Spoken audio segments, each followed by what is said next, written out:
Hello everybody, welcome to study with Shivam. अभी तक हम लोग बैटल ऑफ प्लासी और बैटल ऑफ बक्सर में हम लोग को डिस्कस कर चुके हैं। अब हम लोग अभी तक देख चुके हैं कि बैटल ऑफ बक्सर में किस तरीके से हेक्टर मुनरो ने मीर कासिम को हराकर बंगाल पे कब्जा कर लिया था। अब हम लोग देखते हैं कि ब्रिटिशर्स बंगाल में किस तरीके से अपना एडमिनिस्ट्रेशन गवर्नेंस चलाते हैं। तो सबसे पहले ब्रिटिशर्स जो थे बंगाल में एक डुअल सिस्टम का गवर्नेंस लाते हैं। उसको द्वैत प्रणाली कहते हैं हिंदी में। तो डुअल सिस्टम इससे पहले जो है बंगाल में यूनिटरी सिस्टम चलता था। अब इस यूनिटरी सिस्टम में क्या होता था, एक दीवानी की पोस्ट होती थी और एक नवाबी की पोस्ट होती थी। ये दोनों एक ही व्यक्ति के पास पहले हुआ करती थी, वो था नवाब। बंगाल का नवाब के पास दीवानी की भी शक्ति होती थी और नवाब तो वो था ही वहाँ का। अब दीवानी के पास जो रिवेन्यू होता था लैंड से, ज़मीन से जो रिवेन्यू आता था, उसको दीवान के पास वो कलेक्ट करने की राइट जो था वो दीवान के पास था, और एडमिनिस्ट्रेशन जो चलाने का राइट था वो नवाब के पास था। अब ये दोनों राइट जो है वो नवाबी के पास थे, तो इसलिए इसको यूनिटरी सिस्टम कहते हैं। लेकिन जब ब्रिटिश आए थे तो इन्होंने यहाँ भारत में डुअल सिस्टम ऑफ गवर्नेंस ला दिया था। इसमें जो दीवानी की जो पावर थी, लैंड रेवेन्यू कलेक्ट करने की पावर थी, वो ब्रिटिशर्स को मिल गई, और जो एडमिनिस्ट्रेशन चलाने की पावर थी वो नवाब्स को मिल गई। अब नवाब्स को ये एडमिनिस्ट्रेशन चलाने की पावर इसीलिए दी गई थी कि जो ब्रिटिशर्स थे वो बहुत ही डिप्लोमेट थे, बहुत ही ज़्यादा बुद्धिमान थे, क्योंकि वो सब नवाब्स को जो है एडमिनिस्ट्रेशन चलाने की इसीलिए पावर दिए थे ताकि अगर कोई नवाबों से गलती होती है तो जो लोग होंगे वहाँ के वो नवाब के ऊपर ही गुस्सा करेंगे, और जो ब्रिटिशर्स थे उन लोगों के पास सिर्फ जो है लैंड रेवेन्यू कलेक्ट करने की पावर थी। तो उनसे उन लोगों का जो है वेल्थ जो है वो बढ़ता जा रहा था, और जो नवाब है वो लोगों के द्वारा क्रिटिसाइज भी हो रहा था, क्योंकि नवाब लोगों के द्वारा क्रिटिसाइज भी होता जा रहा था। अब इसको वन स्टेट और टू रूलर का भी सिस्टम कहा जाता है, ठीक है। अब ये जो डुअल सिस्टम ऑफ गवर्नेंस है वो रॉबर्ट क्लाइव के द्वारा बंगाल में लाया गया था, ठीक है। अब इसमें हुआ क्या था कि ब्रिटिशर्स जो थे उन लोगों को बहुत ज़्यादा प्रॉफिट हो रहा था, और इन लोगों के पास कोई भी रिस्पॉन्सिबिलिटी नहीं थी, और नवाब्स के पास जो है प्रॉफिट तो हो ही नहीं रहा था, क्योंकि इन लोगों के पास लैंड रेवेन्यू कलेक्ट करने की पावर ही नहीं थी, बल्कि इन लोगों के पास सिर्फ एडमिनिस्ट्रेशन चलाने की पावर थी। तो इन लोगों को प्रॉफिट हो नहीं रहा था, और इनके ऊपर रिस्पॉन्सिबिलिटी बहुत ज़्यादा आ गई थी। मतलब इसमें जो है रूलिंग विद प्रॉफिट है, और लेकिन विदाउट रिस्पॉन्सिबिलिटी, और इसमें रूलिंग विदाउट प्रॉफिट और विद हैवी रिस्पॉन्सिबिलिटी। तो जो ब्रिटिशर्स थे वो बंगाल में मोहम्मद रज़ा खान इनको डिप्लॉय कर दिए थे, डिप्लॉय कर दिए थे। और इसके बाद बीताब रॉय, ये एक थे शीताब रॉय जो थे, इनको ये बिहार में डिप्लॉय कर दिए थे। दीवानी इन लोगों को दीवानी जो है कलेक्ट करने की जो पावर थी वो उनको बंगाल में इन्होंने मोहम्मद रज़ा खान को दे दी थी। अब यहाँ बंगाल में मोहम्मद रज़ा खान दीवानी इकट्ठा करता था और फिर ब्रिटिशर्स को जमा कर देता था, और बिहार में जो है शीताब रॉय थे, इनको ये दीवानी कलेक्ट करने की पावर दिए थे। और उड़ीसा में गुलाब दुर्लभ रॉय थे, इनको दीवानी कलेक्ट करने की पावर दिए थे। उड़ीसा में गुलाब दुर्लभ रॉय दीवानी कलेक्ट करते थे और ये ब्रिटिशर्स को जमा कर देते थे। अब इसी तरीके से ये लोग जस्टिस, जो न्याय व्यवस्था थी बंगाल की, उसको भी डिवाइड कर दिए थे। एक तो दीवानी न्याय व्यवस्था होती है, एक फौजदारी न्याय व्यवस्था होती है। दीवानी मतलब सिविल कोर्ट होता है, और फौजदारी का मतलब होता है क्रिमिनल कोर्ट। अब जो सिविल कोर्ट था वो ईस्ट इंडिया कंपनी के पास था, और जो क्रिमिनल कोर्ट था वो नवाब को मिल गया था। तो आइए अगला देखते हैं क्या है। तो इसके बाद हम लोग देखते हैं कि कुछ इस जो बंगाल में जो इस dual system of government establish हुआ था, इसका कुछ रीजन देख लेते हैं। तो जैसे ब्रिटिशर्स जो थे अभी नए नए आए थे भारत में, तो इनको भारत में जो भारत के जो राज्य थे, भारत के कल्चर थी, लैंग्वेज थे, इनसे इन लोगों को इनसे ज़्यादा उन लोगों का घुले मिले नहीं थे। भारत के कल्चर से, लैंग्वेज से इससे बहुत ज़्यादा घुले मिले नहीं थे। तो इन लोगों को डायरेक्ट कंट्रोल भारत पे अपना स्थापित करना ये सही नहीं लगा, क्योंकि अगर ये लोग डायरेक्ट कंट्रोल कर लेते तब ये भारत के कल्चर को जान ही नहीं रहे हैं, तो फिर ये लोग भारत पे कैसे कंट्रोल करेंगे। तो इसलिए इन्होंने डुअल सिस्टम का गवर्नेंस लाया कि एडमिनिस्ट्रेशन जो है नवाब चलाएगा, जो कि बंगाल की बंगाल का या इंडियन कल्चर या लैंग्वेज को बहुत अच्छे से जान रहा है, तो वो अच्छे से गवर्नेंस चला लेगा। और जो लैंड रेवेन्यू है वो ब्रिटिशर्स आराम से कलेक्ट कर सकते हैं बिना दिक्कत के। इसीलिए ये लोग डुअल गवर्नेंस लाए थे। और दूसरा जो कारण है इसके डुअल गवर्नेंस के इम्प्लीमेंटेशन का, कि जैसे अभी अभी नई नई ये कंपनी आई थी, तो इनके पास बहुत ज़्यादा वर्कर्स नहीं थे, और इनके पास बहुत ज़्यादा वर्कर्स को हायर करने की बहुत ज़्यादा पैसा भी, फाइनेंशियल कंडीशन इनकी इतनी ज़्यादा मजबूत नहीं थी, जो कि बंगाल के इन्वेजन के बाद लेकिन मजबूत हो जाती है, क्योंकि बंगाल का इन्होंने पूरा लूट लिया था बाद में जाके। इतना ज़्यादा लूट लिया था कि बंगाल में इनको बहुत ज़्यादा लूट लिया था बंगाल का। ऐसे बंगाल को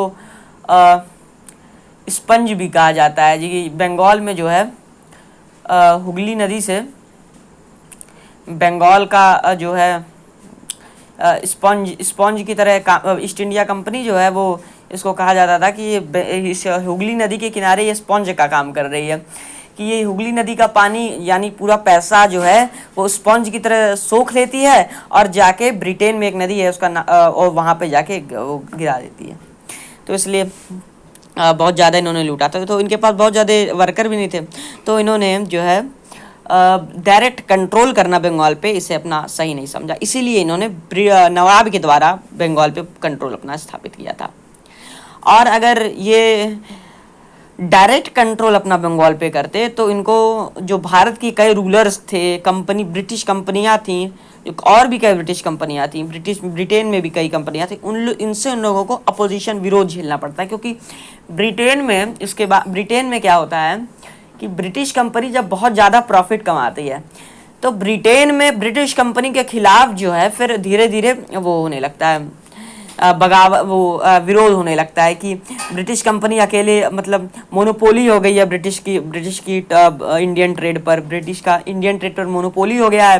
तो जो ब्रिटेन में जो कंपनियां थी वो बहुत ज़्यादा प्रॉफिट नहीं कमा पा रही थी, जिसकी वजह से ब्रिटेन में British company east India company को बहुत ज़्यादा अपोजिशन झेलना पड़ा था।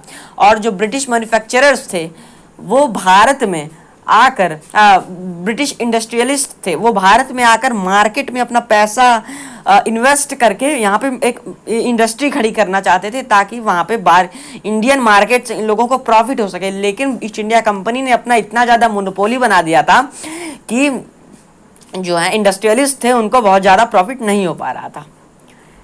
अब इसी तरीके के बाकी कंपनियां जो ब्रिटेन में जो मर्चेंट्स थे वो भी भारत के साथ व्यापार करना, ट्रेड करना चाहते थे, लेकिन British company east India company की इतना ज़्यादा मोनोपोली था कि जो मर्चेंट्स थे वो ब्रिटिश मर्चेंट्स थे वो भारत के साथ व्यापार नहीं कर पा रहे थे, जिसकी वजह से ब्रिटिश कंपनी को बहुत ज़्यादा दिक्कत का भी सामना करना पड़ा था ईस्ट इंडिया कंपनी को। इसी के बाद जो है ब्रिटिश पार्लियामेंट में एक अध्यादेश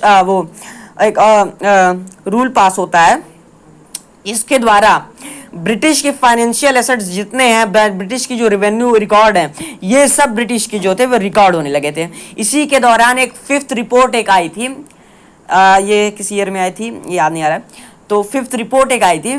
ये जो फिफ्थ रिपोर्ट थी, कई रिपोर्ट्स आई थी, इसमें एक फिफ्थ रिपोर्ट है बहुत ज़्यादा इंपॉर्टेंट है। फिफ्थ रिपोर्ट में ये बंगाल में किस तरीके से इन्होंने अपना जो सेटलमेंट, परमानेंट सेटलमेंट लाए थे इसके बारे में, और किस तरीके से भारत में वो अपना रेवेन्यू सेटलमेंट, रेवेन्यू कलेक्शन करते हैं, ये सब के बारे में जो है उसमें है, फिफ्थ रिपोर्ट में है। तो ये बंगाल ब्रिटिश कंपनीज का भी ईस्ट इंडिया कंपनी में बहुत ज़्यादा दबाव था। इसी की वजह से बंगाल में ईस्ट इंडिया कंपनी जो अपना डायरेक्ट कंट्रोल नहीं स्थापित कर पाती है, क्योंकि अगर वो डायरेक्ट कंट्रोल स्थापित करती तो इन लोगों को विरोध झेलना पड़ता और इन लोगों के साथ बटलिया वॉर भी हो सकता था। तो इसके बाद कुछ कॉन्सिक्वेंसेस देख लेते हैं क्या क्या हुए थे इसके डुअल गवर्नेंस के बंगाल में। तो एक पॉलिटिकल कॉन्सिक्वेंस था कि जो नवाब का स्टेचर था, एक वो जो हेजेमोनी थी जो नवाब का, वो धीरे धीरे गिरता जा रहा था, और जिसकी वजह से पेंडेमोनियम या कैओस हर जगह बहुत ज़्यादा बढ़ता जा रहा था, अराजकता बढ़ रही थी बंगाल में धीरे धीरे। और इसके बाद क्या होता, ऑफिसर जो थे, ब्रिटिश ऑफिशियल जो सर्वेंट्स थे वहाँ पे, उन लोगों को रेगुलर पे नहीं किया जाता है। उन लोगों को जब रेगुलर सैलरी नहीं मिलती थी तो वो लोग भी धीरे धीरे फिर अपना उसमें इन्वॉल्व हो गए थे, करप्शन में इन्वॉल्व हो गए थे वो लोग भी। तो इसके बाद थेफ्ट भी बढ़ जाता है, डकैती और डकैती ये सब बंगाल में एकदम कॉमन हो जाता है, ये बढ़ता जाता है, बहुत ज़्यादा बढ़ जाता है। इसी के बाद जो डुअल गवर्नमेंट सिस्टम था वो बंगाल की पॉलिटिक्स और एडमिनिस्ट्रेशन को पूरे तरीके से नष्ट कर देता है, पूरे तरीके से बंगाल की पॉलिटिक्स और एडमिनिस्ट्रेशन को नष्ट कर देता है। इसके बाद कुछ इकोनॉमिक इफेक्ट्स देख लेते हैं हम बंगाल में जो हुए थे। एक लैंड रेवेन्यू जो था वो फोर्सली किया जाता था, जो जमा वो करवाया जाता था, रियलाइज किया जाता था, वसूल किया जाता था ब्रिटिश गवर्नेंस के द्वारा। पहले तो परमानेंट सेटलमेंट लाया गया था, परमानेंट सेटलमेंट में भी बहुत ज़्यादा दिक्कत होती थी, क्योंकि परमानेंट सेटलमेंट में ये लोग जो जमींदार के साथ फिक्स रेवेन्यू कर लिए थे, और फिक्स रेवेन्यू बहुत ज़्यादा हाई रेवेन्यू रेट्स थे, जिसकी वजह से इनको जो रेयट्स को पीजेंट्स कहा जाता है, पीजेंट्स जो इनको रेयट्स भी कहते हैं, तो रेयट्स जो थे इन लोगों को बहुत ज़्यादा दिक्कत होती थी।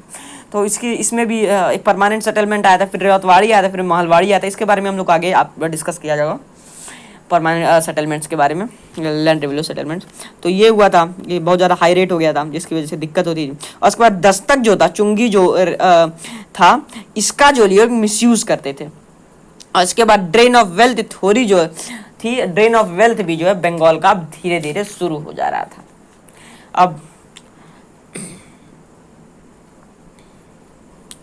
अब इसके बाद कुछ कंपनी पे भी इसके प्रभाव पड़े थे। अब कंपनी पे क्या प्रभाव पड़े थे? हाँ, ड्रेन ऑफ वेल्थ थ्योरी जो है ये दादा भाई नौरोजी के द्वारा दिया गया था, दादा भाई नौरोजी के द्वारा दिया गया था, ठीक है। इसके बाद कुछ कंपनी पे इफेक्ट पड़े थे, इस पे देख लेते हैं। कंपनी पे जो थे इसके नेगेटिव इफेक्ट पड़े थे, क्योंकि अब कंपनी पे इस पे नेगेटिव इफेक्ट पड़ रहे थे धीरे धीरे, क्योंकि कंपनी के जो ऑफिशियल्स थे, सर्वेंट्स थे, वो बहुत ज़्यादा करप्शन में इन्वॉल्व हो गए थे, तो जिसकी वजह से कंपनी को बहुत ज़्यादा लॉस का वो सामना करना पड़ा था, प्रॉफिट नहीं हो रहा था कंपनी को इसमें। तो इसके बाद वॉरेन हेस्टिंग ने 1772 में डुअल सिस्टम ऑफ गवर्नमेंट को बंद कर दिया, ठीक है। अब रॉबर्ट क्लाइव ने तो इसे शुरू किया था, लेकिन वॉरेन हेस्टिंग ने इसे बंद कर दिया। तो hope you like this video. अगर ये वीडियो आपको अच्छा लगा हो तो इसको प्लीज़ लाइक, सब्सक्राइब और शेयर जरूर करें। धन्यवाद।